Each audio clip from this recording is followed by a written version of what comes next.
Pest అంటే మామూలుగా తూతు మంత్రంలా కాకుండా అందరిలాగా పాటలు డాన్సులే కాకుండా అవి పిల్లలకి ఎలాగో ఉండాలి. ఒక మంచి మాట నా చేత కూడా చెప్పించాలని ఇక్కడికి వచ్చాను ఇవాళ. భక్తులు గారు చూడంటాడు, విద్యా దదాతి వినయం వినయాత్యాత్రి పాత్రత్వం ధనమాప్నోతి ధనం ధర్మం తదసుఖం అంటాడు. నిజంగా ఒకరు సుఖంగా బతకాలంటే education is the foundation of success అంటారు.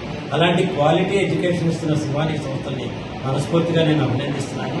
విద్య అంటే కేవలం డబ్బు వసూలు చేసి మామూలుగా ముక్కును బట్టి మార్కుల కోసం ఉన్న ఈ వ్యవస్థలో ఇంకా నాణ్యమైన విద్యకి పాటు పడుతున్నందుకు వారి ప్రయత్నాలు సఫలీకృతం కావాలి.